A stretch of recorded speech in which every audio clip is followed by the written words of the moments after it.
get into all of Yeah. that good stuff. Yeah, looking forward to it. So hang on, I'm just getting the GameDay Squad site load up on my computer, and then we'll get the stream going. I'll press live here. Sweet, just load, and then we'll get going. All right, okay, all right. We'll do the usual 3 scenes of dead space, and we'll get into it. Hello, everyone, and welcome to another AFL Fantasy Fanatics AFLW Fantasy Round Review.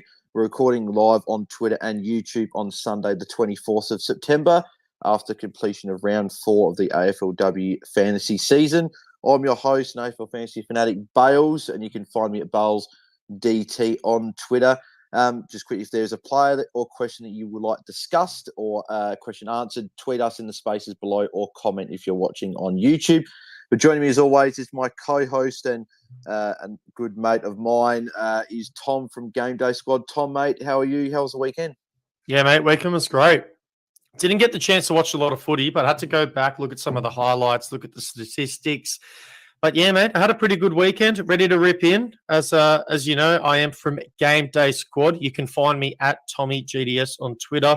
Definitely give me a follow. I have some things that I haven't announced yet that will be coming up this week, some potential giveaways or a chance for one. So I'm very excited to announce and release that later. But for now, let's stay round 3, mate. Let's break it down. Yeah, round 4, mate. Gosh, yes, round 4. But no, mate, let's get into how did you go in round 4, mate? And what was your score and ranking GameDay Squad? And who was your plus and minus 3? Currently, I have 1,915 points. I'm fairly certain that is final. I'm going to finish 22nd for the round, so not as good as I wanted to go, but there's definitely some more points to be desired. I think a couple of mistakes on my end in terms of some players I started. My plus 3 for this week is going to go to someone I'd say is a bit left field. I'm going to go Chantel Emerson. She has been fantastic over the past couple of rounds. She scored 102 fantasy points this week.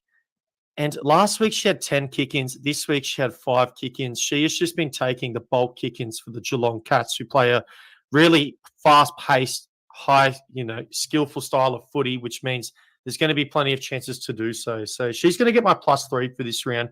She's been great, and she's really cementing a spot in my defending group. Minus 3, though, this one's a bit tough. This was sort of my marquee player to start the year, my star player. I pulled a gold version of her. It's going to be Brianna Davey. Now, she had a pretty tough matchup this week. Pretty sure Hannah Priest was following her and sticking to her like a rash throughout the entire game against St Kilda. But, yeah, she didn't just have too much involvement. 15 disposals, 11 kicks, 11 tackles. So pretty average game from her. She had 110 as a gold player for me. So not what I'm looking for, but hoping that maybe she can bounce back soon or might need to make some adjustments in that midfield. So, yeah, that's my plus 3, minus 3. What about you, Bales? Yeah, just with Brie Davis, she did actually go off for about, I think she was off the ground for about 10, 15 minutes with a bit of an injury. So that score could have been potentially upwards in the 90s in terms of fantasy, maybe GameDay Squad hitting that 121-30 for you. But unfortunately, with just going off, I think it was like an ankle issue that she went off for, but she came back on. So hopefully she is all good moving Yeah, I heard forward. it was a bit of a scare as well, especially after considering her history with injury. It's the last thing that I'm sure Collingwood and she would have wanted is another significant one. So, yeah, thank goodness. Seems like she dodged a bullet there. Yeah. Well, in terms of my week, I scored 1945 in GameDay Squad, which put me at a round rank of 21. So I just got you. You cheeky bugger. So I had a couple of injuries, which sucked. Nicole Bresnahan got injured really, really early for me. She's been a really good performer for me in defence. And I also had Kiara Bowers, who went off injured at three-quarter time, which let me just say, I don't get what was going with the commentary with that game because they didn't mention anything about Kiara Bowers until really, really late in the piece. Well, I actually didn't hear them say anything, so I switched to the other game because as soon as Bowers got injured, I was like, I want to watch Collingwood St Kilda, but they just didn't say anything. I was surprised that Freo's best player they didn't mention was injured on the bench. But anyway, which put me in overall rank of 20 in GameDay Squad. So that moved me up, I think, one spot. And I'm now in the top 20, which is great. little gap closed to you, still a little bit behind you in the overall rank. So I was ranked 5th heading into that final game for the round, which I was hopeful that not many people had row bottom and a few others, but it seemed like a few people did. But in the official AFLW Fantasy, I scored a 1444, which put me at an overall rank of 313. That's up about, 54 spots, I think, for the week. So not bad, but considering I had a pretty good VC loot, which I'll talk about in a sec, I was disappointed that I didn't move up probably further than that. And then in Mirror's Magic, scored 1118, put a round rank of 272, over a rank of 177. So I think I moved down about 15 spots or whatever, but plenty of drama going on in Mirror's Magic. Just haven't been able to get anything going in there. Plus a negative 3s. Instead of doing +3 for all the formats, I'm just going to do just a +3 in terms of the 3 teams to make it a bit quicker. But +3 for this week is pretty simple for who I'm giving it to. Ebony Maranov. She scored, I'm having a look here. She had 233 GameDay Squad points as a silver. So I'm trying to see what that doesn't. She can't say what it was as a bronze, but she was massive for me. She was clearly my best player. I took her as my VC loot as well in the official game. So very happy to have the second highest score in AFLW fantasy history behind Bowers as my VC. And I think a few people had her as their VC as well. I'm just seeing if I can find the bronze card, which it's not coming up, unfortunately. So not sure if I'll be able to get it. But she scored over 200 points, let's just say that. And then negative 3, it's very... I feel like I want to give it to Bowers, but I don't think I can give it to an injured player. So I'm going to give the negative 3 to Harriet Cordner, who we were a bit worried about going into the round, about that she may struggle against Richmond being the most restricted side for defenders, but also with Karen Peterson coming back. And unfortunately, all of our fears were confirmed with 24 points, AFL fantasy points scored there. So not good at all. It would have been sub 40 as well in GameDay Squad as well. So, yeah, just a very bad round for her, and she's going to be on a lot of people's trade blocks this week. But without further ado, let's get stuck into the games. So the first game was on Friday, and that was between Hawthorn and Melbourne, with Melbourne getting the job done comfortably by 59 points there. Liv Purcell top scoring with 105. She had a very good game with 29 disposals there. Emily Bates, 96 there, who was also solid with 21 touches and 9 tackles. Kate Hoare, so she scored 92 points with a couple of goals, so she was very good once again. I don't think, again, there's too much to add with some of these players here. They're just either they've been solid for the year, or they just keep getting the job done, like a Kate Hoare. T. Lucas Rod was also good with 89 points. Karen Paxman, 76 points. So, Tom, what do you reckon with Karen Paxman? Probably not a GameDay Squad related player, just purely because she's a midfielder there. But in terms of like the official and Rose Magic formats available as a forward, is there a bit of interest after returning with a couple of okay scores after missing round 2? 100%. Yeah, Paxman's been great. She had a sausage roll in her last game prior to this one. This game, she's averaging 18 disposals this year, 7.7 kicks. She's been getting some involvement in that midfield, getting a run. So I think it's a great play. And I definitely think you need to consider value as well. The only thing that's maybe a little bit concerning is 37% CBA attendance, but I'm pretty sure she's playing on the wing most of the time, so she's not being able to get into those CBAs anyway. But yeah, her role just seems to be evolving for the Demons at the moment, and I'll definitely be keeping a close eye. I do think it's dependent on who is currently in your forward line, whether you have the budget to be able to move to someone like Paxman. But yeah, there's some really good indicators, that's for sure.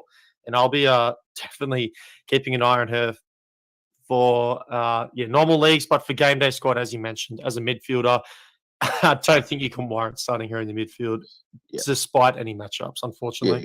Yeah, agreed. I mentioned Paxton because there's a chance Nina Morrison, I think, will be suspended. So if anyone did miss that yesterday, Nina Morrison was trying to go for the ball. She sort of went past one and bumped a Port player in the head. So I think she'll get a week, which means that's a forced trade for people in those formats, which that's why Paxman, a bit cheaper, could be that option that maybe you go down to her and you go someone up on the other end.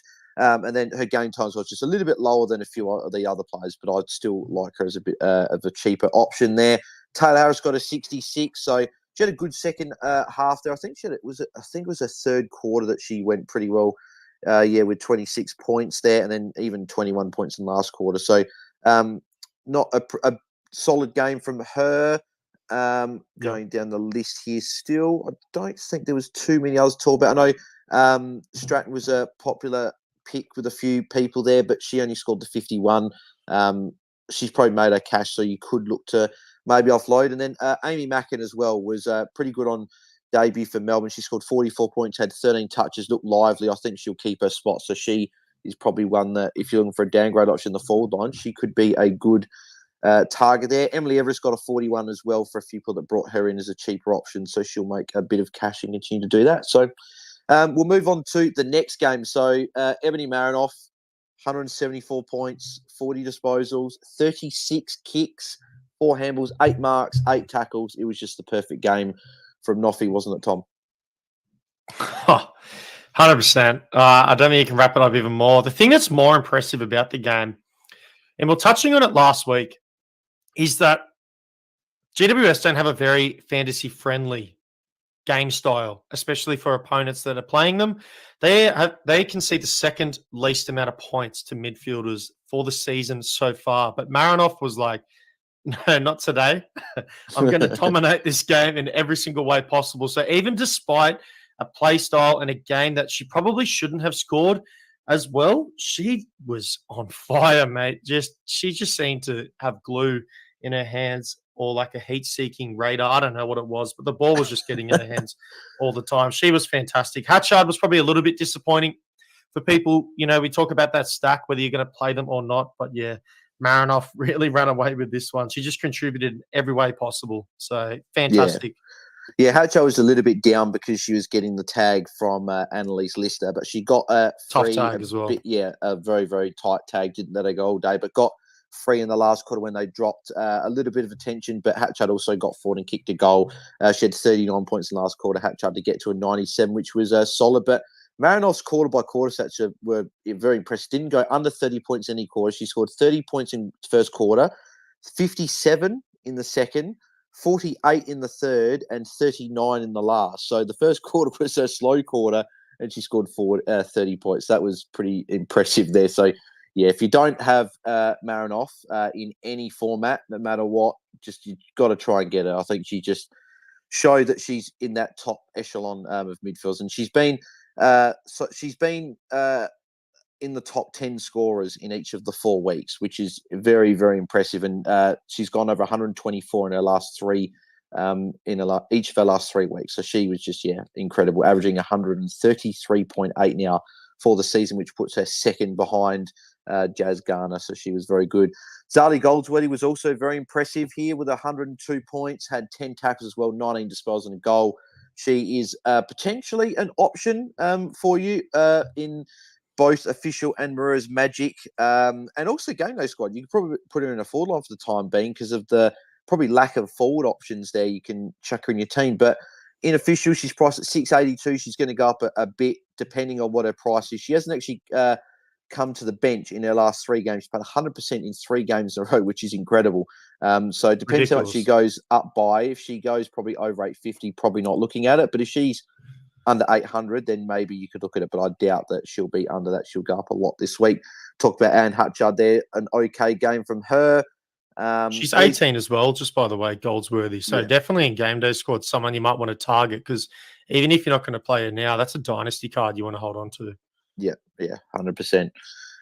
Elise Parker, 86 points with 31 touches. So after we thought that she wasn't going to play, to all of a sudden looking good and still getting her 31 touches. It was just she only had the 2 tackles and 2 behinds there on another day, and probably in a game that's a bit closer, she probably goes 100 plus here. So not bad from her.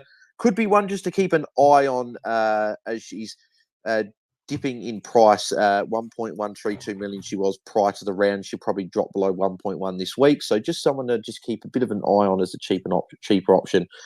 Tani Evans and Neve Kelly both getting the job done once again. 75 and 73. 73 for Evans, 75 for Neve Kelly. I think there's nothing to suggest that you're moving on either of those two in any of the formats. I think that Evans is locked in probably as the number 1 or 2 defender, and Yep. Neve Kelly is maybe not top 5 forward in official Mares Magic, but in game day squad, I think she's at the moment. I think she will be finishing a top 5 forward, and she's probably just outside the mark in the others. But if you've got her, you're not moving her on based on how she's going. She's just getting it done week in, week out. One I wanted to ask you about, I've considered this because I've got Nina Morrison, who is probably going to get suspended. Chelsea Randall. So she scored 68 points. So she had 13 touches, 5 marks, 5 tackles, played in defence mostly in this game here. But the reason I raise her as an option, not game day squad, unfortunately, again, because she's just a straight mid, but in the forward line for both, I think, is it both Mares Magic and official? I'm just having a look at Mares Magic as well. But in official, she's priced at $7.98. She's going to probably drop a bit more, but she's been consistently between 50 and 70 in the 4 weeks. The fact that she's going to have dropped over 400k, is she someone that you could look at as a discounted premium? Okay. I think it's a little bit tough because the Crows' next couple of matchups are pretty tough games. They've got the Suns next week and they've got the Demons the week after. So in terms of value, like I understand what you mean, like yes, but I don't think she's going to continue to do this because those games are going to be really hard because currently the Suns rank as the 11th hardest midfield to play against, or the 11th ranked, midfield to play against out of 18. And then the Demons are the 6th hardest period in the entire competition. We know how good the Suns have been in the midfield with, row bottom, and then also the Demons, just how stacked they are as a team. So I actually think now's not the time to hop on. I do think there's going to be a regression in fantasy points coming up. And yeah, I'd probably be doing the opposite if you do have a maybe sell. But I'm going to assume not a lot of people have rode with someone like that to start the year off. Well, yeah, so she's just a midfielder in Mares Magic, so she's not an option. So it's just in the official game read that she's the option. But she was playing in defence, so maybe it might be a good thing that she's come against harder opposition because the ball might be actually in the defence a bit more. So it's just with the injuries to the Crows back line, I just thought I'd raise that point because I've certainly looked at it as a player that I should be consistently over 50. Maybe she doesn't have that same ceiling that a Gardner or a Malloy or a Bonnie Toogood or something like that or a Kate Hoare have got, but just someone maybe that you could keep an eye on. It'd be interesting to see what the guys at Free Kick say this week on the pod because I'd be interested to see what their thoughts are. And also Gemma and Warnie to see what their thoughts are on Chelsea Randall moving forward. Going through a few other players here, Annalise Lister got a 56. She had the 7 tackles and then 10 disposals, a bit lower. I still think if you didn't trade her last week, still think she's a trade. This week, there's just not that ceiling there. I don't think she'll get much more than the 10 disposals in a game, and she will probably have her 5 to 10 tackles a week, but I'd probably still look to move off if you can and get up to a better defender there. Going down here, Izzy Huntington looked a bit better in this game, even in a sort of heavy loss here with 40 points. I think she's still a downgrade option in your forward lines if you're looking for someone there. Fleur Davies just a 36, again a lower score from her. I think you can cash her in, and that is fine to do. Denny Varnhagen got 32 in her first game back. Could be another downgrade if she holds her spot with Stevie Lee Thompson probably back this week. And then Kiara Muir as well only scored the 30 points here, so not a huge score from her. And she's just consistent getting those 30. So if you've got her on your field, especially in Rose Magic, I'd probably look to try and get her onto the bench.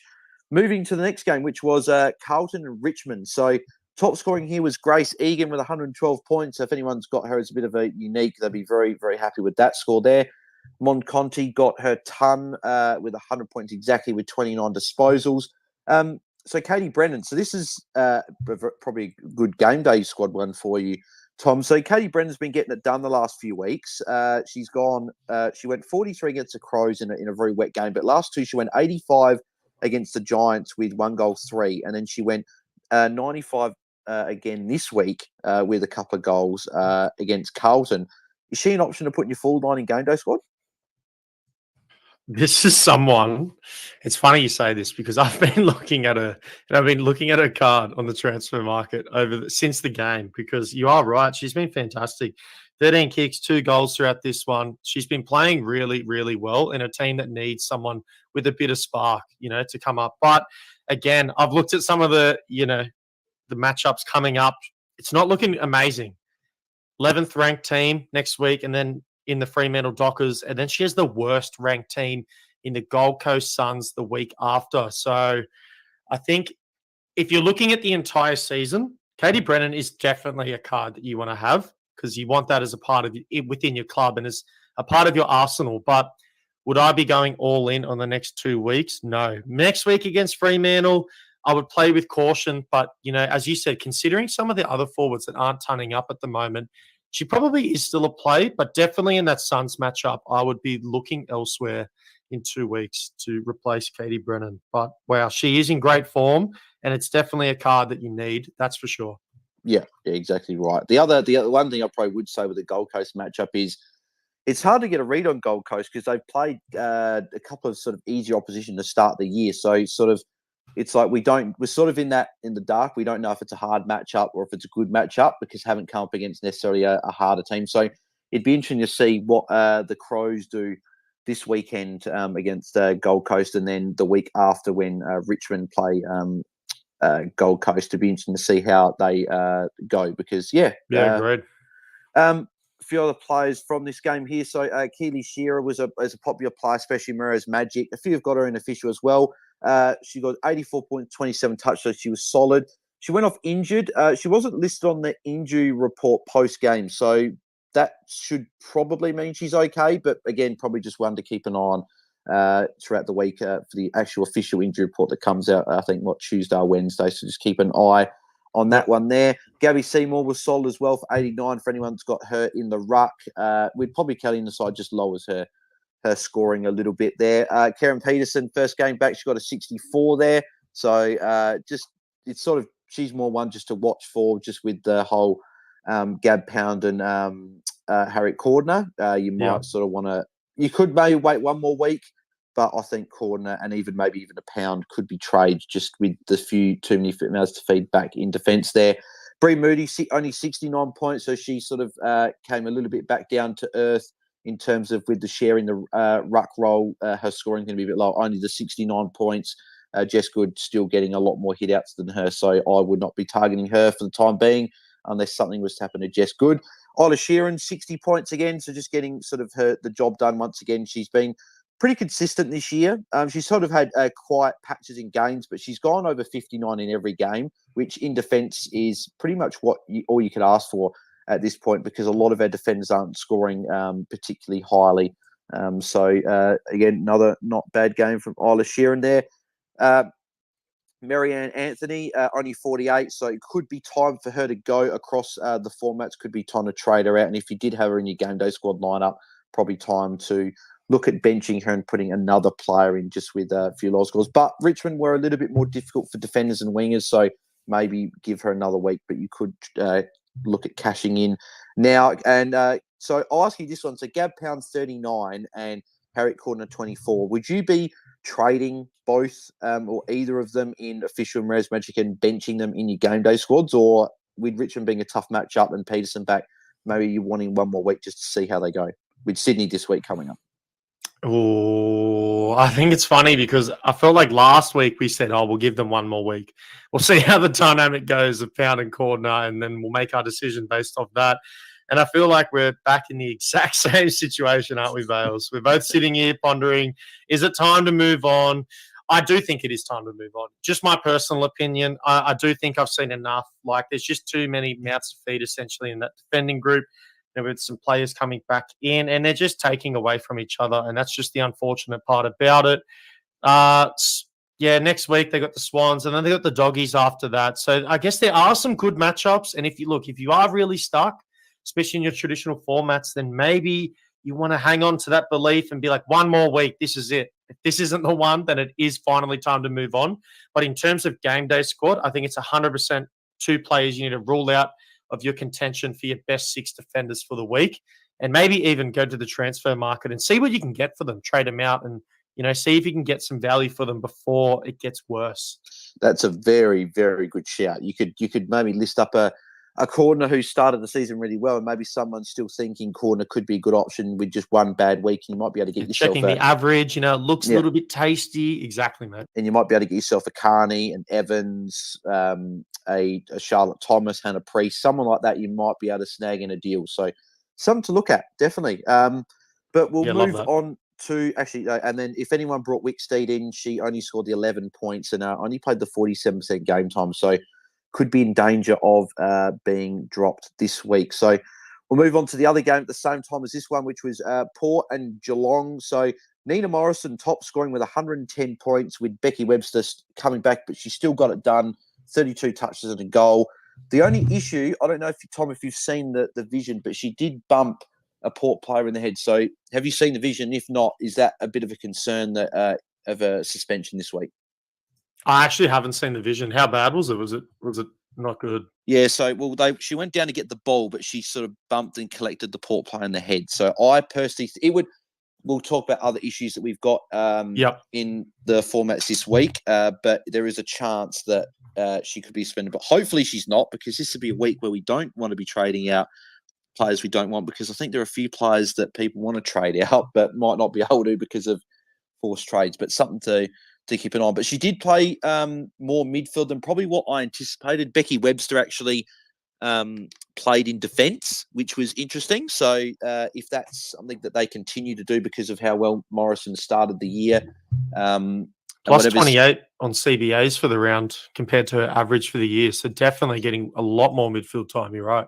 Yeah, so that was a positive sign to see. Probably will be something to keep an eye on over the next few weeks to see when Becky Webster sort of gets a few more games under her belt. Can she continue to be in the midfield for Geelong? But all the Geelong mids got the job done. Amy McDonald, who I've got in my game day squad and has been a pretty good unique for me, pretty much besides last week. Another 109 points, 30 touches. I think she's got, she's very underrated in terms of we think of like the more powerful mids like your Rowe Bottoms, your Maranovs, players and Garners, players like that can just break tackles. But she's almost very different. She's like a mixture of like Mon Conti and like someone like a Maranov, where she's strong, but she's also got that speed on the outside. So she's very, very underrated and one that you can definitely look at targeting in any of the formats. And she's dropped in price in official as well. She's down at 1.1 after that 73 last week. So it could be someone that you look to get in as a bit of a unique there. Georgie Prasparkas was the other one, another 100 for her as well. So again, not much to add with her. She got a bit of attention throughout the game, being tagged by Maria Maloney. So Maria Maloney is probably someone that may do jobs on midfielders moving forward. So just having a look at Port, they've got West Coast next week. So Swanson could get a bit of attention there. And then she's got the week after, she comes up against Sydney. So maybe like a Malloy. And then the week after, she's got North. So maybe if they wanted to try and tag Garner there, that could be something to keep an eye on. But Prasparks was good nonetheless. Gemma Houghton, who's been good for my game day squad as well, 3 goals, 18 disposals, had a bit of a back complaint, but still got the job done. Good game from her. You mentioned Chantel Edmondson with in your game day squad side. She scored 87 fantasy points in this one here. I've got her as well. Is she maybe someone that people could be considering across the other formats, not just game day squad? She's gone 58, 57, so a little bit lower, but then she's gone 78 and 87 in her last 2 games and taken the kick-ins, and she's quite unique. What are your thoughts with her moving forward? 761K right now for Edmondson. She hasn't gone up too much, and I do think it's time to hop on for sure. It's just the kick-ins, and I was talking about how fast-paced the Geelong Cats play, and that there's going to be a lot of points, not only for their side, but on the other side of the ball, because they play that slingshot style. They just run in waves. They really back in, and they can get punished on the turnover. And, if Edmondson's going to continue to take those kick-ins, then, mate, I want all of that. Over the first 3 rounds, I don't have the data for this round, but she's at 100% play-on percentage from kick-ins as well. So she knows that we're starting her in her fantasy teams. She's making sure that she plays on so we get the kick. So you love to see that, mate. So, yeah, definitely. At that value, 760K, I think it's someone you want to get in your lineup now for sure. Yeah, she might go up a little bit based on this, so she might be about 800-ish K. But yeah, someone that you could consider, especially as a pod in defence, when you're probably not a bad line to maybe go a little bit different to try and get some big scores. That could be a good way that you get ground made up in those formats there, and even in game day squad as well. Do you go Kunjaka or do you go Edmondson personally? I'd be going. I feel like I'd be going Edmondson personally, just because Kunjaka's more a key defender, and I still think that she's capable of dropping a 20 or a 30 on any given week, whereas I think Emerson's got that base of those kick-ins, so I would be going Emerson, even though she's a bit more totally expensive. agree. Abby Derrick, 86, so she was solid for a few. I know a couple of people got her floating in their teams. Matilda Schultz, 62, so little bit quieter than normal, but still 62 for a rookie ruck is still very good, and still had a 25 hit outs. She played a little bit less game time, I think, than or around the same as what she always does. Yeah, just a 75% game time. She's been hovering anywhere from about that 60% to 65 to 75%. So funny enough, my mistake is actually the most game time she's played in any game this year. So, but yeah, she just keeps getting the job done. And I think it's probably you're still holding, and just probably week to week and just see how everything goes. But she was solid once again in a low scoring game for Port, I must say. Only 3 players scored over 70 points, that being Houghton, Derrick, and Maloney there. Going down this here, Erin Phillips, 49. What did you make of her game? So still had the 15 touches, but just no marks and only 2 tackles. She's got West Coast this week. Are you probably still holding her for one more week to see how she goes? Yeah, you have to, right? West Coast are bleeding fantasy points this year. I think they give up the most fantasy points on average in comparison to every other team in the competition right now. So this, for me, is like the final straw for Phillips. I was literally thinking about this today. Like, if she can't get it done against West Coast, then it is really time to hit the panic button and to get her out of any of your lineups, whether it's traditional game day squad, because she's just not a game day squad. It's even harder because she's a midfielder. At least in traditional, she's a forward, so you can reason a little bit more with taking the risk and being like, "Oh, do I move on?" But this is the get right game for me. And if it doesn't happen, then honestly, it's not looking too good. Like, she has 72% CBA percentage for the season, so it's not like the opportunities aren't there. The opportunities have been there. Just unfortunately, she hasn't been producing. So yeah, this is it for me, Bales. Yeah. I'll be hanging on this week in traditional. I still have her in my lineup, but one more, and then, I'm just going to have to move on and take the L with it. I'll be honest. Yeah, I'm just having a look here. So, yeah, the 2 games that she struggled, 55 and 49, was actually against Brisbane and Geelong. So the harder teams actually Tough struggled. matchups. Yeah, tough match she struggled against, whereas the Crows, who are tough, but it's a showdown, and then St Kilda, she's actually gone 98 and 71. So the hope is that West Coast this week, she goes well. So, yeah, I wouldn't be trading this week. The week after, to be honest, she's got then Sydney the following week. So I'd probably give her, this week, see how she goes. She goes solid, I'd give her another week, but then she's got North Melbourne in round 7 and then Gold Coast in round 8. So something to probably look at that you could trade out in a fortnight's time, but I'd definitely be holding this week, especially with all the other issues that are probably going to be faced with coaches this week. Yep. Moving down a little bit here, Erin Hall got a 41. I still think she's fine to hold if she's on your bench, but if you need the cash, again, she's not a bad player to cash in at this point. And Caitlin played a bit quieter than what she was in her debut, but I still think she had bright moments, gave away a few free kicks, so that was probably the difference between getting a 24 and getting a 40 odd. So I think she'll hold her spot, and I still don't mind her as a downgrade option if you want to go and get her. So moving on to the Sunday games. So we've got a few from today. Sydney and West Coast. Unfortunately, I missed these first 2 games here, but Dana Hooker top scoring with 96. I know a couple of people have got her in their forward line, so they'd be very happy with that score there. Laura Gardner, 93, sort of just getting the job done once again in a low-scoring fantasy game. She's just an absolute machine. Her first score under 100, which was disappointing. I know a few people went her VC and went against Maranov VC, so that would have probably hurt a little bit, but she's going to be the number 1 forward, I would imagine. So she is just a good option. So Emma Swanson, 91. What are your thoughts with Swanson? Is she one that, if you don't have other issues in your team, and the fact that she's come against Port, where it could potentially cop a Maria Maloney tag, and she's gone, what's that, 390, 290s and an 80, so she hasn't scored over 100 since round 1. Is she someone that maybe for GameDay Squad this week you'd be taking out of your lineup, and then in the other fights would you be trading, or what are your thoughts? Oh, interesting one. Okay, her matchups, you mentioned, what has she got? She's got Port Adelaide and then GWS, which GWS second worst team to play in terms of midfield production. And that so that's already could be back-to-back tags as well for Swanson. It could be Marie Maloney into Annalise Lister. There you go. Like exactly the point there, right? It's like, do you want to hang on for 2 weeks? You know, let's assume it's not going to be tons. If anything, there's going to be a bit of a regression with the tags.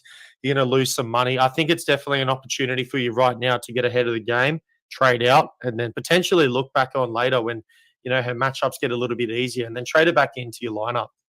So, and in terms of GameDay Squad, I think the exact same thing. If you do have her in your lineup at the moment, she has been pretty good. She hasn't been fantastic. She's been just, you know, solid. But for the next 2 weeks, I'll be looking at trading out and then, looking at some other options. It'll be interesting to see because I know you were going to get in later the Bowers thing. What's her availability? There's, I think, a couple questions in some people's midfields this week that they want answered. Exactly right. Yeah, and because she's around that 1.16 million, I don't know if she'll go up or down based on break evens. But A. McDonald's not too much more expensive. I don't mind her as an option. You got Maddie Prasparkas, who is underrated as always. She had a low game on the weekend with 75. We'll talk about her shortly, but I expect her. But she did get tagged by Hayley Miller, so I think that she'll drop a bit. So she could be one you look at, and Hatchard as well. Prasparkas, Roy Bottom, if you can get to those, and obviously Maranov and Bowers, Maranov and Garner, if you can get up to one of those two. Ali Morfitt getting another 90 again. So again, she's just getting the job done week in, week out. I'm glad I put her as my ruck in GameDay Squad this week. She's at $1 million now. She'll obviously rise again. She hasn't gone below 86 all year.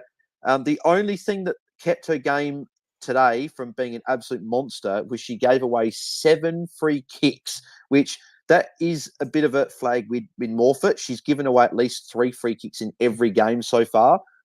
She's gone 4, 3, 4, and 7. So I would imagine that would be pretty close to a league high. I think so. So just something to flag, but just showing that she's getting 90s. If she can clear that up from her game, she could be averaging 110 for the first 4 weeks, which is crazy for a ruck. But yeah, I'll just add as well 3 points in the fourth quarter. So pretty quiet third quarter. Had 87 fantasy points throughout the first 3 quarters. Was dominating, just went missing a little bit in that fourth. So the potential for that game, as you mentioned, not even with just the free kicks given away, but just having a little bit of a quiet fourth, like she really, really could have exploded. She literally had 2 disposals, 2 kicks, 2 marks in that. So yeah, she could have played a little bit better there. We would have seen an eruption of points. Yeah, so she had 2 kicks, 2 marks, 3 hit-outs. So that's 15 points there. She scored 3. So she had like 4 free kicks in the last quarter alone. So that would have been a ton if it wasn't for those free kicks in the last quarter. But yeah, if you've got her, you'd be very, very happy. You would have gained those extra points on the Matilda Schultz owners. This week, Charlotte Thomas was very, very good. I think that she's one of the best targets in defence that you can go for. She was very good today. She's gone 68 and 77 back-to-back weeks. Season high game time of 88% this week. I would imagine that you're a fan of Thomas and bringing her in this week at a discounted price. And also, if you don't have her in your GameDay Squad, chucking her in. 100%. Taking kick-ins as well. So leading the kick-ins for West Coast Eagles. As you mentioned, they bleed points. And unfortunately, that's both in fantasy and in actual points for the game. They are currently, sitting last on the ladder. Sorry, that's incorrect. No, they are. Oh, they are actually sitting last on the ladder. Goodness. Poor things. But yeah, she's taking the kick-ins. She's one of the safer options. She just reminds me of a bit of a budget Tani Evans, in all honesty. But she's not even that far off the mark with Tani Evans. So she's definitely someone that you want to put in your teams. And she's sort of becoming matchup proof in my eyes. Like, she's going to get opportunities. She's going to, have chances to score every single week. So it's definitely a play to get her into your defense. And it's someone that I need to get into my defense because, it's that limited me this week, not having someone like Thomas in my defending group. Yeah. And the fact that she's matchup proof because if they do come against a good team, the other team's going to score a lot of points, going to be in their defense a lot. And if it's a close game, it's going to be contested, which means there could be more tackles on offer for her. West Coast might look to sort of chip the ball around the back if it's a close game and get more involved. So I think, she's matchup proof and she's a great option under 700K. She'd be my top target in defence if you need a defender that's a bit cheaper. And even still, I think I'd almost rather her than a few of the more expensive options as well. So going down the list here to a few more players, Chloe Malloy, 76. She actually scored exactly half of her points in the second quarter. So I didn't watch this game. I don't know if you watched this game, Tom, but did you watch it at all? Unfortunately, I wasn't able to watch this one as well. Okay. Just be good if anyone could maybe comment if on the space or on the live on YouTube and just see if she got any attention or if something happened, because it was a little bit probably lower than what a few of us expected, but I guess it was a low scoring game, so that could be the reason why. Ella Roberts, 72, just again, doesn't really matter if West Coast are struggling or not, just gets it done. Hasn't gone below 60 in any game this season. She's gone 3 times over 70 as well. So she just, very, very consistent. And I think Dynasty she'll be in value, 100%. So if you can still get her in GameDay Squad for cheap, I'd be doing that. But she's also still just a good option just to leave in your forward line. And I think she'll be in and around the top 5, if not in the top 5 there. Going down, here's Tanya Kennedy getting it done yet again with 62 points. If you got her as a rookie at the start of the year, you'd be very happy with the cash that she's making. So she was good once again. Sneeko says that Malloy actually got a wrist injury and it got strapped. So that could be why. Okay, so that's probably a good thing to note there. So looks like she'll be okay. But thank you for putting that in there, Sneeko. Ella Head's bit of a quieter game here, 51 points. Would you be looking at moving her, or do you think just with defence, she's getting 50, you should just leave her and may fix up other areas?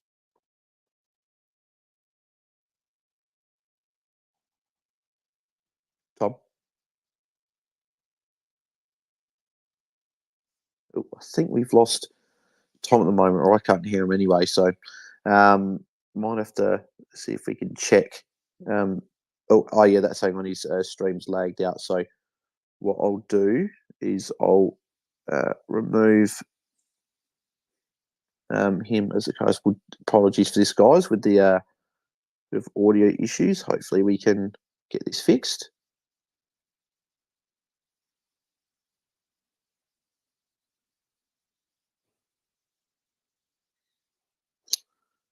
Here we go.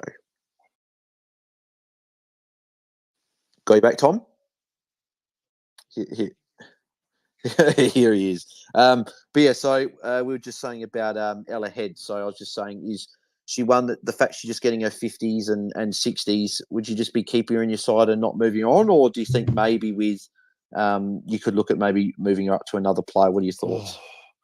She's one that really sparks interest with me. So she's taken the kick-ins, or the majority of the kick-ins for the Swans this year, but she just seems to have really good quarters and then really quiet quarters. And I do like your point before with Kennedy.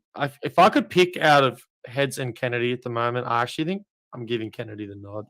I'd prefer to have Kennedy as part of my defending group. But I don't think it's time to panic. Like, let's have a look. Who do the Swans got coming up as well? They got Carlton and Port. So their matchups, Carlton, 7th ranked in terms of defending points, and then 4th best for Port Adelaide. So there are some good matchups coming up. It looks a little bit tasty. So I would hang tight. I'd sit tight. I'd be keeping Ella Heads in your team. Of course, if you have the option in GameDay Squad and have both, I would personally start Kennedy over Heads. But, in your traditional formats, I wouldn't be hitting the panic button or anything like that. I'd be sitting tight and just waiting for the best, some play to come. Yeah. Yep, I 100% agree. I think it's more of an issue to be fixing our midfields and forward lines, I think, over defence. Because I think defence, if they're getting 50 plus, you tick it off and you leave it there. Because we saw this week with a lot of the top defenders, like Evans got 73, which was solid, pre-65, Sheeran 60, Charlotte Thomas 77.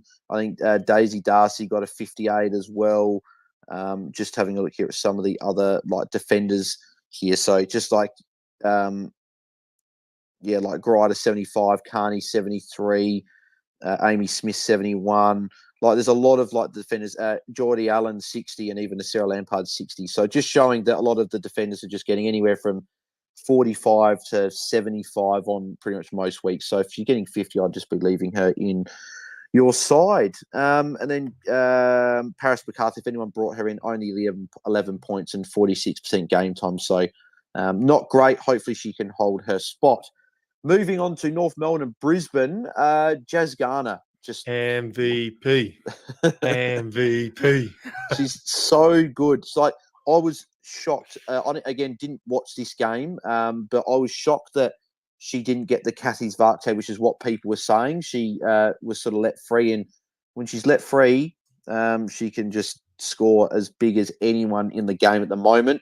I think GameDay Squad, it's like you don't even have to say. You just put her in the side and you leave it at that. But in official and Mirror's Magic, if you didn't have her and Bowers is out this week, are you just making that trade and sacrificing some cash maybe elsewhere just to get Garner in, as that could be the right sort of the way to getting Garner in?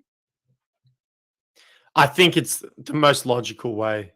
Is it like, unfortunately with Bowers, like she probably hasn't had the year that everyone thought. And this is like credit to her because I think still on average she's like top 5 midfielder, top 6 midfielder. But everyone just came into the season just assuming that she would be number 1, which is fair enough because, she is actually like the GOAT. She is truly the MVP of fantasy. But yeah, Garner's just looks like she's taking over that role. And as you mentioned, is she getting the Nick Dacos treatment where teams just like, we don't need a tag her, it's all right. Like we'll back our system in. We'll back our structure because I've got no idea. They should have. I don't know why they didn't take her, and that might have. But then again, Brisbane won the game, so they won by 2 points. But yeah, Garner. I don't know exactly if she'll go up much this week with the 121, just because of how high she's priced already. But she hasn't gone below 120 all year, and she played a season high 91% game time in this one here. After starting the year a little bit more on the bench, that was probably due to North Melbourne winning by so much and just resting her a bit more. But again, she does it all. And yeah. I think, again, as I was saying to you and alluded to, I think if Bowers is out, Bowers is probably going to drop, could be up to 200K potentially in official. So she could be at 1.3 million. So it might cost you 300K. But I'm almost at that point where, especially if you've got one of Rowbottom and Sparkles already, I'd almost be just happy to just pay up for Garner and just get it done because it's going to be so hard to get Garner, I think, later in the year if you don't have her now. So this could be just an easy pathway to getting her in. But she was amazing once again. Ash Riddell was very impressive, again, with 105, with 0 marks, which was surprising. So the fact she got 105 with no marks is very, very good. I'm disappointed I traded her out this week to get Rowbottom, so only gained the 1 point there. But what can you do about that? Nat Grider 75 was solid. I think she's one that you could definitely look at across the formats here. I think she'll be pretty consistent. She's a bit cheaper than those other options as well. So if you could go Cordner to a Grider, I don't know if that'll make you any cash depending on how much Cordner goes down, but they could be a bit of a play there you look at. Emma Carney, 73, and Amy Smith, 71. So both were solid once again. I think Carney's just going to be that solid 60 to 75 week in, week out. I don't think you'll get much more than that on any given week, but I don't think you get much less. So she'll just be a top 5 defender based on consistency. And then Amy Smith, people holding on to her will be very happy. Back-to-back good weeks there. And I think you're still holding her for what she's doing at the moment. Lily Postlethwaite, 63. So good for Cash Gen once again. That was her season high score. She's just been consistent between 40 and 63 in the 4 games. You could cash her in at this point if you need the cash, but you could also hold her on the bench or as your F5 with the cash that she's making there. Talia Hickey just at 60 again. So just sort of been a little bit down from what I think a lot of us probably thought at the start of the year. I had her as probably a top 3 ruck heading into the year, but she's just sort of been anywhere, again, 70, 59, 60, and 60. So consistent, but just not putting up those scores that we were probably looking at before the season. So, yeah, someone to keep an eye on, but I don't think we're looking at putting her in our sides anytime soon. And I think there are better rucks to target. Going down here, anyone else? I think that could be it from that game. Sophie Conway. What's your thoughts on her? She started off the year on fire. She hasn't been playing bad at all, but in GameDay Squad and traditional formats, is that someone you're hanging on to, Bales, or I think you're looking elsewhere? I think GameDay Squad, she's still a good player to put in your forward line just because of the lack of forward options. But I think in official and Rares Magic, I wouldn't be targeting her just because there are a lot more forwards on offer. So I would be staying away there. But then GameDay Squad, you can put her in. Yep. Nicole Bresnahan, ankle injury. That's why she was ruled out. I would imagine that means she'll be out for a little bit. So she was a pod. She was a good pod as well. She was on, I think, did she get injured I think she got injured in the second quarter. Yeah, second quarter there. So she wasn't scoring huge to start the game, but she was a good pod first few weeks. But unfortunately, she'll be a forced trade for those. And that'd be unlucky, especially if those coaches out there got Bresnahan, but they've also got maybe a Bowers. And then if Morrison gets suspended and then a Cordner, then it starts all those injuries and issues start piling up, which is unfortunate for those out there. And yeah, so we'll move on to the last couple of games here. So Essendon, Fremantle, Bonnie too good, 126. She's just too good. She's on fire. Set and forget in my lineup, in my forward line for GameDay Squad this year. Her goal kicking ability, the amount of kicks that she's receiving per game in terms of disposals. She's averaging 19.8 disposals for the year, 14.3 of those being kicks. 1.8 goal average. Mate, what else do you want from a forward? Honestly, tell me. I don't think there's anything. Key forward. She's not even a key forward. She's just all around fantastic, absolute stud. And if you don't have her in your lineup, then that's one of the players. We talk about Gardner starting the week off on the back foot. Same thing with Bonnie too good. She hasn't had a bad game this year yet. And honestly, the form she's in, I can't see one coming up anytime soon. Yeah, 300 in her 4 games. It doesn't matter if Essendon are winning or losing, or if they're in a tight game. If they're in a tight game, she's getting involved. If they're winning, she's getting involved. If they're losing, she goes back into defence to help out. Exactly.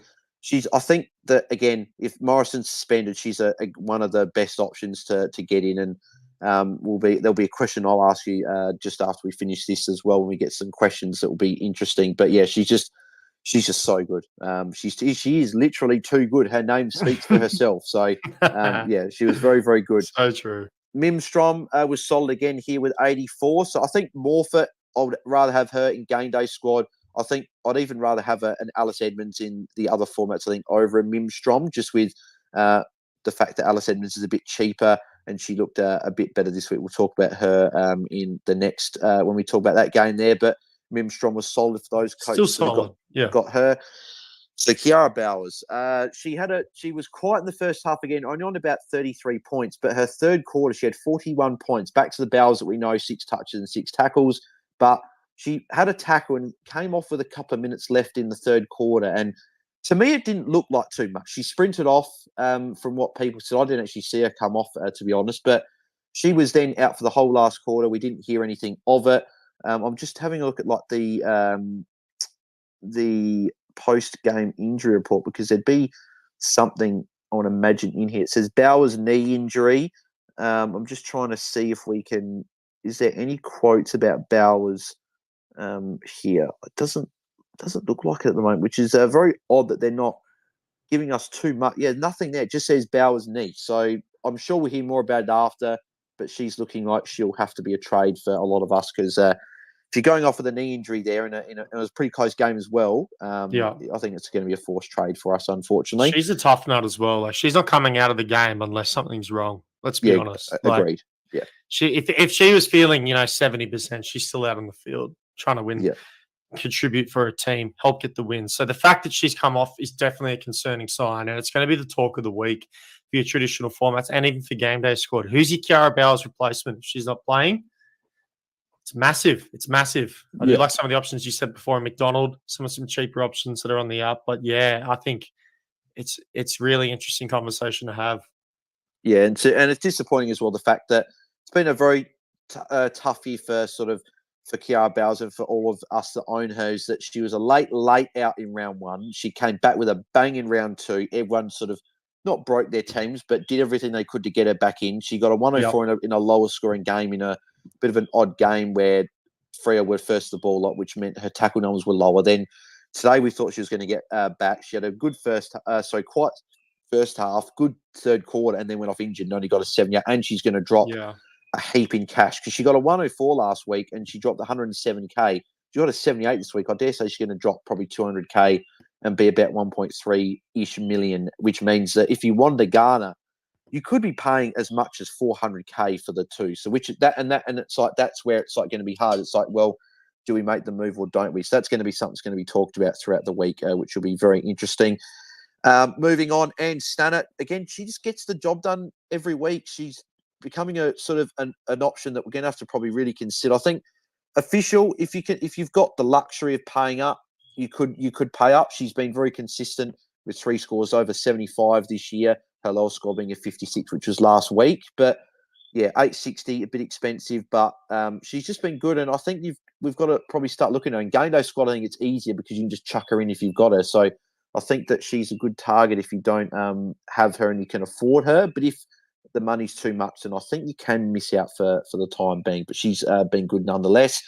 Maddie Prasparkas, 75, got the Hayley Miller tag in this one. So I wouldn't read too much into the lower score here. Again, could be a good opportunity to buy low in GameDay Squad and also maybe bring her in a bit cheaper in the other formats as she will be quite cheap. So just someone to put on the list as someone you can look at there. 100% agree with that. She's been one of the most underrated players this year.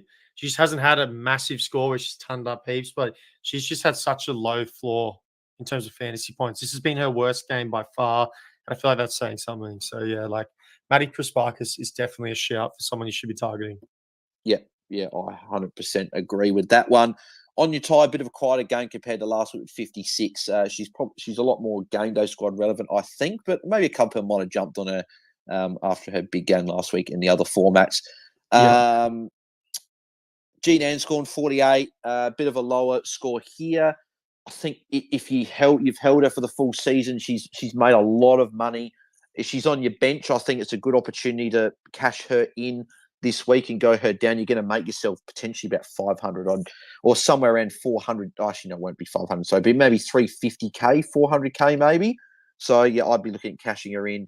And sort of just moving on and thanking her for the cash gen. Mia Bush backed up her 51 last week with a 40. So very good for everyone that owns her, really kickstarting that cash gen, and she'll continue to rise this week. So that's very handy for all of us to own her. And then Hayley Miller, can you believe? So with the tag on Maddie Prasparkas, she played 77% game time. Do you know how much she scored? Miller? Yeah. 18 fantasy points. 18 points. She scored 18 points. And this is from a player that a lot of people brought in round one, obviously with the Bowers being out. Yeah, it is crazy 18 points. It's very, very bad. Like she had just the one tackle in the final quarter when the game was on the line. I know she was tagging Maddie Prasparkas in the game, but yeah, I'm just having a look at a quarter by quarter, but she scored then 0 points in the third quarter. Where is she in the second quarter? I'm just very intrigued. 7 points in the second quarter, 0 in the third, fourth in the fourth. So tough day. Yeah, not great. So I would imagine that everyone jumped off her, but if you still had her on your side, you're not going to be very happy with that.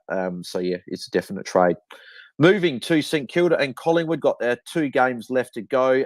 Britt Bonici's top scored 111, which is fantastic because I traded her out in the official game for Ty Smith to get the cash to get Priest and Rowbottom in. So, which it seemed like logical choice, but maybe should have gone Bree Davey out instead of her. But she was good once again. So, if you've got her, there's no reason why you're trading her out anytime soon. Bree Davies, 77. So a few people asking about the injury. So she went off. It looked like a bit of an ankle injury. She got strapped up. She went back out, and she was fine. She only had the 2 touches in the last quarter. She still had 6 tackles. So I think she's fine moving forward. I don't think there's too much to worry about. But again, probably just keep an eye on the injury updates and stuff moving forward. Ty Smith was solid once again. Only the 13 touches, but the 10 tackles, which she's been doing every week since round 1. 74, she's going to make a bit more cash again, which is good, especially the fact that I brought her back in this week. So 74, very nice. Sarah Rowe, 68, just finds a way, getting it done every week. GameDay Squad has been where I've been owning her all season. Didn't play in round 1, but averaging 96 for the year. Another 93 points as a silver, so that would have been about an 80 odd as a bronze.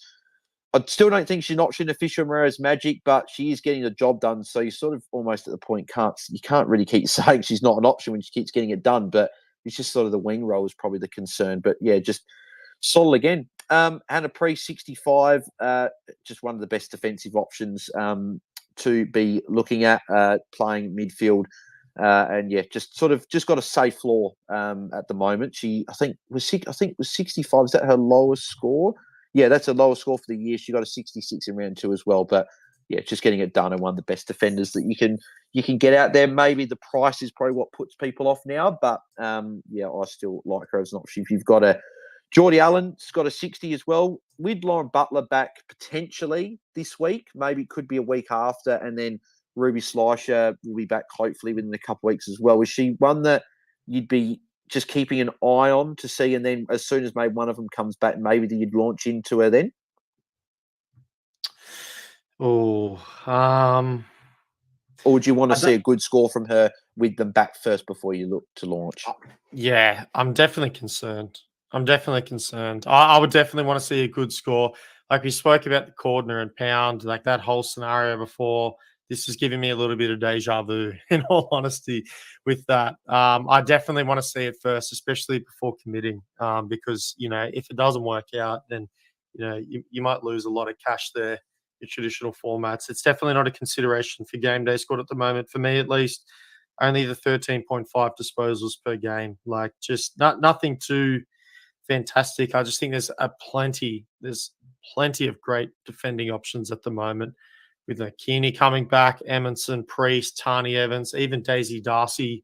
They've all been great. So yeah, I would definitely be very, very cautious with going someone like Geordie Allen at the moment. I'll be definitely waiting on Schleicher to come back in and to see what that dynamic is like then. Yeah, she's been consistent. She's gone between 54 and 64 in her 4 games. But I think that she's more of an option when one or both of Butler and Schleicher come back. So just one probably to keep an eye on, but I don't know if I'd be going to her just yet. And I believe, is that it from that game? I think that's probably, that's it from that game. So we'll move on to the final game, which was the Gold Coast Suns and the Western Bulldogs. So yes. Top scoring, Charlie Rowbottom, just getting Surprise. it done. Yep, no surprises here. 106, very, very, very close to a 120. She dropped a contested mark that was probably about 15 directly in front of goal. That would have put her up to that 118 mark. So it would have been looked up probably a lot better on the scoreboard, but it still surprises me that she is quite lowly owned. I think she's still less than 30% in the top 1,000 in official, which is very surprising. She's got all. She plays high game time. She gets plenty of the ball. She can take a few marks a game, and then she also gets those tackles as well. So again, people are probably going to start laughing with comparisons, but sort of in terms of like the stat lines most weeks, it reminds me like a Rory Laird for Adelaide, where you can bank 25 plus touches most weeks. She gets 2-3 marks a game, and then she racks up the tackles. So they play different because Rowbottom's like a bigger body midfielder, Laird's a smaller midfielder. But and as everyone knows, Laird's got to find his way into some sort of podcast site too. So I feel like everyone saw that one coming. It's great. I love it, man. But if people probably get where I'm coming from, I'm not just talking out of my rear end. I think that people sort of get what I'm saying. No, there's definitely a comparison. Love it. But Rowbottom is she's just very, very good. So she's a top 5 midfielder, and she's still, I know she's just going up a truckload in price. So if you don't have her, she's a good option to jump on. But part of me doesn't want people to jump on because she's still a bit unique. So I'm trying to get my hands on her in GameDay Squad as well. I'd like to put her in my midfield. Lucy Single, 98 points. She just again, another one, getting it done week after week. I think she's just a midfielder in GameDay Squad, but as a forward in the other formats. 98, that was a high score for the season. I don't think I'll be jumping on her now just because she's going to be about 900 or above 900K. But if you do have her, you'd be very happy with these scores. And they're going to continue, I think, for the time being. I just don't know if she's that top 5 forward that you'd be jumping on now with the more expensive price there. So Alice Edmonds, so she's got an 86, looked better in this game, looked like she was getting more involved around the ground. Had a quieter second half. I think third quarter, because actually, what quarter? Yeah, it was the second and third quarters for her a bit quiet. She only scored the 28 points combined, but it was her first and last quarter that were sort of standouts there. She scored. Actually, hang on. Did she? Okay, no, she only scored. Wait, have I got the right quarter there? Saying here, where is she on the? Oh yeah, 30. Yeah, sorry. Yeah, I was correct. Yeah, first and third and last quarter were good. She scored the 31 points in the first quarter and 27 in the last, but she only had the 18 in the other two quarters. Is she a ruck that maybe you'd be looking at bringing in, or do you still think you'd be holding Matilda Schultz for the time being, and then an Ali Morpher in GameDay Squad? Would you be still holding those two, or would you maybe look at making the switch in the next couple of weeks to Alice Edmonds? I think it's an interesting discussion to have. Next two matchups, St Kilda and Carlton. So the fourth best and the sixth worst for rucks currently this year. I know it's a very small sample size, but definitely still want to consider that. I don't know. I think for the premium, what is her price at the moment, Bales? Maybe you can. So in official, she's priced at $9.38. So she's cheaper than Morphet and Strom, and she'll probably drop a little bit more just because of the 52 and 65 she got the previous week. So she'll be about anywhere from 850 to 900k, I would imagine. Okay, and what Schultz at the moment is 800k. Yeah, depending. So currently there's 200k nearly splitting them. I just don't. Well, Schultz will probably be closer to 900, just because of how well she's gone. So it'll be within 100k of each other. Well, okay, that's a lot more interesting. If it's within 100k, I would be going Edmonds. I really like her matchups coming up, and just like looking forward. I think she hasn't had the start that everyone sort of thought that she might have had for the year, but I don't think it's time to completely forget about how good she can be. Like, she can dominate games, and I think it could be a buy low opportunity, especially in GameDay Squad. Maybe some people are just thinking, "Oh, Morford's it's a set and forget," and the only other option Strom. So panic sell all your other rucks. There's no point. So definitely look for some opportunities via trade on GameDay Squad. But in terms of your traditional formats, I actually really like that. If you go Schultz and Edmonds 1-for-1, but I only like that if the rest of your team's looking good. I do think there's other areas that are more important that need to be addressed other than your ruck spot. But if everything else is looking really good, and you have sort of like the perfect lineup, then maybe do it. But you should be looking at your forwards, your players like your Phillips, and going to your defenders if you still have Cordner, and trading them out first before looking at someone like Schultz to trade out for Edmonds. Yeah, I wouldn't be doing it this week because Matilda Schultz has got West Coast, and especially with Lakai not in the side at the moment, I think Matilda Schultz could put up a good score in a very good matchup there. But Matilda Schultz got a tough run after that. So she's got Ali Morphet and the Swans. Then she's got Kim Rennie and Emma King with North Melbourne. Then she's got Lauren Bella and Darcy Davis the week after that. So she's got some tough. Matilda Schultz got 3 tough matchups after this week. So it could be a play where Alice Edmonds goes well again against St Kilda this week. Matilda Schultz goes well against West Coast. You could maybe look to jump off the week after. So just something to note. But I wouldn't be doing it this way. I'd be still holding. But if you've got another ruck and you're looking to move, I think Alice Edmonds is a good option. I don't expect her to do too many of those 50s and 60s that she did in the last couple of weeks. Ellie Blackburn, 77, got tagged by Lucy Single, so put up a solid score, got to an okay score. I expect her to go better in future games. I think she's more GameDay Squad relevant in terms of matchup base. She's got a good matchup. You can probably plug her in and put her into your side. But in terms of official and Moraes Media, I think she's just a step behind those sort of top midfielders. So I wouldn't be looking at her in those options, in those formats there. Daisy Darcy only got a 58, but I still think she's going to be one of the best defenders that you can get out there. And the fact that she scored a bit lower means she won't go up as much cash. So I think corner to Darcy is still a good play. So I wouldn't be too concerned. They've got Adelaide this week, which you probably think Adelaide tough matchup. But if the ball's going to be down in Gold Coast defence all the time, that could be a good thing for Daisy Darcy and her points this week. Aurora Smith, 53, backing up the. I'm just having a look what she scored the week before. I think she got, was it 49? just having a look here. So Aurora Smith, she got 53 this week. She scored 49 the week before. So she's been a surprise rookie that's come through. Where I remember me and Liam talked about her on the Twitter space, not the week just gone, the week before, and we both said that she was only got the 30s in the VFL, and she probably hadn't scored too highly, but she's probably got her 2 career high scores in the AFLW in back-to-back weeks. So if you jumped on, you'd be very, very happy with the price rise. You probably can't jump on now. The fact she'll be probably over 400K. You could if the moves work with that, but I think I might want to save a little bit more cash if you're going for a bench option. But yeah, she's been impressive in her 2 games for the Western Bulldogs. And I believe that is all of the... And Maddie Gorham, who I brought in Rose Magic, actually only scored 26 points. So I brought her on field, so I'm going to have to probably deal with that this week. So, yeah, Rose Magic for me has just not been very good to me this year. So,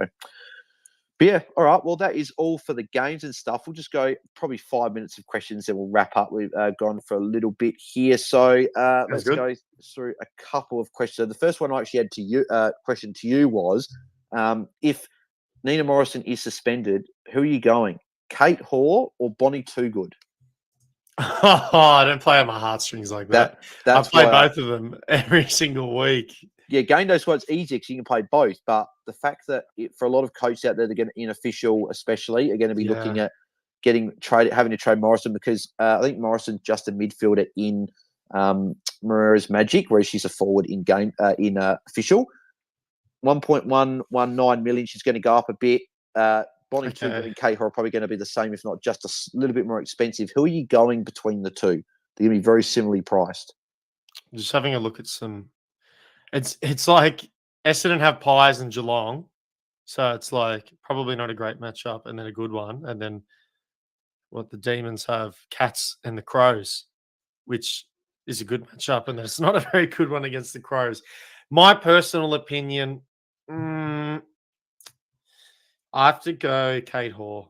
Yeah, I think I'm just leaning that way as well. But there's something that just wants me to say Bonnie to go and get Bonnie Toogood because of how good she's been. It's only the disposals for me. Like Kate Hoare has a higher floor in that aspect. Yeah, in terms of that, she nearly averages 20 disposals a game, 13 of those being kicks. So, and if she can add a goal to that, that's when Kate Hoare really starts exploding. But Bonnie Toogood has the higher ceiling for me in terms of, when she's kicking goals. Kate Hoare did get 142 in round 2.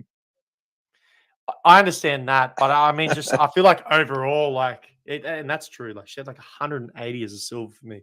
Can't say how easily. I do get what you're saying. You're probably saying Bonnie Toogood's probably got the access to the more consistent ceiling because Melbourne they share their points around so much. Exactly right. Yeah, exactly the point there. But Bonnie Toogood is just a one-man wrecking ball at the moment in that forward line. She is just doing all the work. They both nearly average 20. I think that if you have the luxury of picking either or, you're pretty set. But I'm going to lean very, very ever so slightly to Kate Hoare. Yeah, I think I agree as well. As you say, I think you put it perfectly. I think that the high floor is with Kate Hoare. The floor is high with Hoare, but Bonnie Toogood is too good. So don't know if anyone liked that little sort of rhyming bit that I did there, but anyway, we'll move swiftly on from that embarrassing moment. So we'll go to the other questions here. So Sneeko, which two go first out of Heads, Sheeran, Phillips, Bowers, Schultz, and Cordner? So I think we probably both agree. If Bowers is out, it's Bowers, and then I think it's Cordner out of others. Agree? Yeah, definitely. Sheeran. I really like Sheeran's matchups coming up. I wouldn't be trading her, and I wouldn't be trading Schultz at least this week anyway. Exactly right. What we just spoke before. She has the West Coast matchup. Yeah, it pretty much comes down to Heads is just getting enough done in the defense where you're not missing out on a truckload of points, whatever. Sheeran is still in my eyes a top 5 defender. Erin Phillips, I'll be giving her at least this week because she's got West Coast, then Sydney. So I'll be keeping her for at least a week, if not 2 weeks. Bowers, if she's injured, I think she has to go. But then there's an argument that she could go even if she's not, because she's going to have probably a 200 break even. So she's going to drop in price regardless. Schultz, I'd be keen for one more week, but then Corden, I think, has got to go. So I think, it's Bowers and Corden I think for Ella us. Heads can cash Jen over the next couple of weeks with the matchups we were speaking about before. So, yeah, I Potentially, agree yeah. with you there. Yeah, potentially. Yeah, that's a good point. Ben Hayes said, I'm so mad with the round with corner and pound down back. Also had the captaincy on Bowers after a 94 on Gardner. So, yeah, that's Tough. unfortunate there. Ben, he missed out on the Maranov VC, which that would have unfortunately cost those coaches. It went different, and for very good reason. With Maranov, Lister, potential tag, we didn't know if it was going to go to her or Hatchard. I think a lot of us thought it would be Hatchard, but teams can do funny things, and Giants being a difficult matchup. Going in the second highest score in AFLW Fantasy history, and then Laura Gardner, who went bananas last week in a great matchup against West Coast, but it was a low-scoring game. She only got a 94. Well, I say only. 94 is a good score for a forward, but she was a popular VC for a few coaches out there. Ben also said he traded out Carney for Pound as well. And instead of getting in Bonnie Too Good for Aaron Phillips, he got in Rowbottom for Adele, which gained a massive 1 point. No way, my whole team's injured. Who else is injured? So Ben copped it all. So if there was, I know that Tom, we do the sort of pack of the week, but if we reversed it to worst pack of the week, but did worst team of the week, but almost unlucky team of the week, I think Ben is one of the guys that would be leading that. That's a very, very tough round, mate. Hopefully, Ben takes it out. He takes it out for sure. hopefully you can bounce back, Ben, with a good week this week. Andrew asked, he said Kiara Bowers to Ebony Maranov. I think that is a massive tick, if especially with Bowers, if it's looking like she's going to be out. If you can get Maranov, yeah, that's a big tick. If you had the choice, if people out there didn't have Maranov or Garner, I would imagine that every coach out there's got at least one. But if there was a coach out there that didn't have both, and they had Bowers, Rowbottom, Prasparkas, and then maybe Benici and Davey, who would you be going out of Maranov and Garner if you had to pick between the two? I'm going Garner. She's just been too good this year. I just don't. Every time I feel like I'm going to counter out, she just proves me wrong. So that's why they're very, very close, because Garner's averaging 137.8. Maranov's averaging 133.8. It's a tough Garner choice. with the Lions next week as well. So no, she played the Lions this week. She played the Lions this week. She's got who have North got coming up? So North GWS and Freo. So Giants. So she'll get the Lister tag, but I don't really think Lister can go with Garner. If I'm being honest, I just don't see how that's feasible. Then she's got Freo, Port Adelaide, and then Melbourne. So it's fine. And then Maranov has got Gold Coast. I think she'll be fine in that matchup there. Lucy Seaman could actually go to Maranov. I think that they might take Hatchard again. Then Melbourne, then the Bulldogs. So a couple of tougher matchups for the Crows there. If you can afford Garner, it's Garner for me. But I think if the extra cash between Maranov and Garner can help you, I think that Maranov is definitely someone that I wouldn't just be sort of unhappy settling for, because she's one of the top couple of scorers in the game at the moment. And the final question here comes from Corey. So he says, Davey, Cordner, Phillips or Bowers, which two out if Bowers is injured? So Phillips, I think we both said we'd probably keep out of the options people are looking at this week, just with the better matchup and the fact that it's not a forced trade. I think Bowers is one of them. Would you be getting rid of Cordner over Bree Davey if Bree Davies is not injured and she plays? Yeah, Cordner over Bree Davey for sure. Yeah, I agree. I think I'd be keeping Davey for the time being, unless if she's forced out, then of course you've got to go Bowers and Davey out. But exactly right. But if there's the option, then get Cordner, out of the team. Let's say Bree Davies more a 90, 95 at the moment. And you're getting in let's say Georgie Prasparkas is probably a 105, you're gaining 10 points. Whereas Harriet Cordner, if we've seen one game with Peterson, she got a 24. I don't think she's going to get that low every week, but if she gets 35 to 45 with Peterson back in the side, you can get in a Hannah Priest, Tani Evans, someone like that in your team's getting 70, 75 each week. I think that we're getting a lot more points on that end. Daisy Darcy, I love Daisy at the moment. Yeah, Daisy Darcy, another good option as well. So yeah, that's what I'd be looking at. So totally agree. Yep. All right. Well, I reckon that is where we will wrap up the show. Just quickly, Tom, I know that you've got an official site on the side. Have you got an idea of any sort of moves that you might make? Cordner for Daisy Darcy is one of them. I was already getting very excited about that trade. I should have done Cordner last week. I sort of hopped on there, give it the spare chance, blah, blah, blah. Regrets for sure. Other than that, I might look to move either Davey or Bates out of my midfield. I'm not exactly sure who I want to go there yet. I think I want to try to find a bit of a cheaper option and have some spare cash, see if I can cash gem. And I still have Phillips, who was a consideration, but I'm going to trust in Phillips. Like you said, tasty matchup this week. I'm hoping there can be a bit of cash gen there, and maybe I can move on after I see a little bit there. Yeah. And moves I'm making. This is obviously on the provision that Nina Morrison is suspended, which we'll find that out tomorrow night if she is or not. I would imagine that she probably will be. Whether they challenge it or not will be interesting to see. But if she is suspended, I'll be going. I've got cover option to be probably either Morrison down to a Paxman or a Randall, and then using that money to go like Bowles will probably go for me just with the. I think she may be out, and then also corner. So it could be like Daisy Darcy, Jazz Garner, and maybe like a Randall Goldsworthy or Paxman, or in the midfield I might go Georgie Pasparkas. It's going to be probably Corner, Bowles, and Morrison going. It'll be like a mixture of premiums coming in. It probably just depends what 3 premiums I'm happy to put into my sides. That's what I'm currently looking at this stage. We'll find out when lockout list sometime tomorrow, I'd imagine. So, Tom, mate, thanks as always for joining me as the co-host. Where can people find you, and where can people find GameDay Squad and sign up?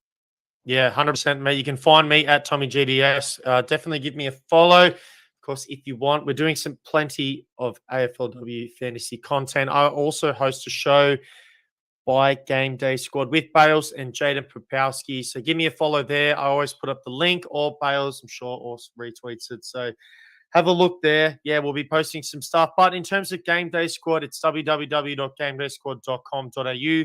It's free to sign up. You get 30 free player cards for signing up, and then you can start building your dream squad. If you have any questions, you're a little bit confused, feel free to DM me, or alternatively, a lot of people like to go to the Discord. There'll be a link to the Discord on the website where you can speak to all the other coaches, or an abundance of other coaches that play GameDay Squad, get some advice, set up trades. It's really cool. So definitely check it out. I know you're all fantasy fans here, and hopefully you love it. And again, any confusion, let me know. But Bales, mate, I appreciate you setting it all up as you always do. And yeah, I can't wait to rip in to that show with you on Tuesday, big fella.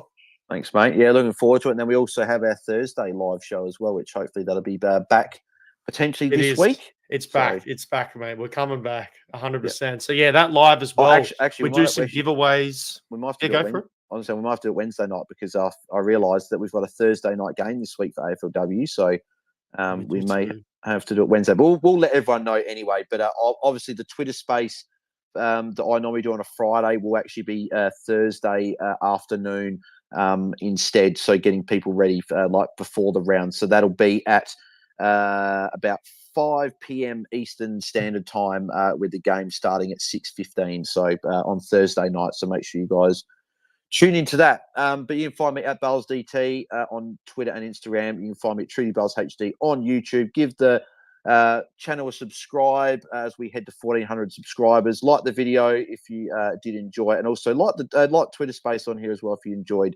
the Twitter space tonight. Thanks to everyone that left their questions and comments in the live chat. It's very much appreciated. And everyone that tuned in live as well, we do appreciate it. And yeah, thank you once again to Tom as always for jumping on. So thanks, guys.